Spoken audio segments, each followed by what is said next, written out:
नमस्कार मित्रांनो, तुम्ही जर बांधकाम कामगार असाल तर तुमच्यासाठी एक महत्त्वाची अपडेट आली आहे. मित्रांनो, बांधकाम कामगारांना शिष्यवृत्ती योजनेचा लाभ दिला जातो.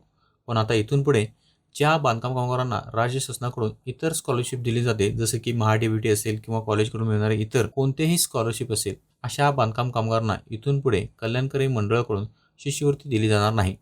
आता या संदर्भात जो जी-आर आलाय किंवा जी सूचना आली ते आपण या ठिकाणी पाहूयात.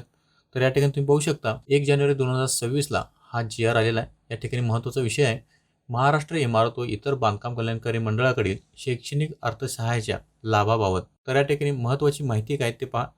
तर या ठिकाणी मंडळामार्फत शैक्षणिक अर्थसहाय्य योजनेच्या अंतर्गत एकूण 7 योजना राबवण्यात येतात. तसेच शासनाच्या विविध विभागामार्फत शैक्षणिक शिष्यवृत्ती योजना राबविण्यात येते. उद्योग, ऊर्जा, कामगार व खनिकर्म विभागाच्या संदर्भ अधिसूचनेतील अनुक्रमांक 2 मध्ये जर लाभार्थ्यास केंद्र सरकारकडून किंवा राज्य शासनाकडून राबविण्यात येत असलेल्या योजनेचा लाभ मिळत असेल, तर लाभाची द्विरेक्ती टाळण्यासाठी मंडळाकडून राबविण्यात येत असलेल्या योजनेचा लाभ मिळण्यासाठी उक्त लाभार्थी पात्र असणार नाही, असे नमूद आहे.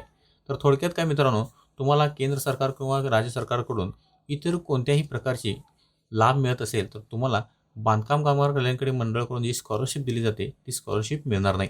तर यानंतर आता या ठिकाणी त्या अनुषंगाने कळवण्यात येते की नोंदीत सक्रिय जीवित बांधकाम कामगारांचे शैक्षणिक अर्थसहाय्याचे अर्ज तपासणी करताना उपरोक्त नमूद केंद्र राज्य शासनाकडून राबविण्यात येत असलेल्या कोणत्याही शिष्यवृत्तीचा लाभ घेतलेला नसून केवळ मंडळांतर्गत शिष्यवृत्ती मिळवण्याकरिता अर्ज सादर केलेला आहे, या आशयाचे सोबत जोडलेल्या स्वयंघोषणाची पत्राची पाहणी करून अर्ज मंजूर करण्यात यावा. सदर दुबार लाभ घेतल्याचे स्वयंघोषणापत्र मंडळाच्या एकात्मिक कल्याणकारी मंडळ संगणकीय प्रणालीवर अपलोड करण्याची सूचना संबंधितांना देण्यात आलेल्या आहेत. तर मित्रांनो, या ठिकाणी एक महत्त्वाची गोष्ट लक्षात घ्या.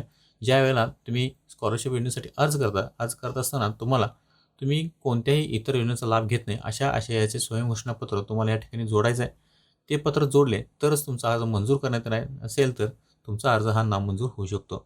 तर मित्रांनो, ही होती बांधकाम कल्याणकारी मंडळाकडून आलेली 2026 मध्ये महत्त्वाची अधिसूचना किंवा एक महत्त्वाचा निर्णय. तुम्हाला या निर्णयाबद्दल काय वाटतं ते मला कमेंटमध्ये नक्कीच सांगा आणि अशाच माहितीपूर्ण व्हिडिओसाठी आपल्या चॅनलला सबस्क्राईब करायला विसरू नका.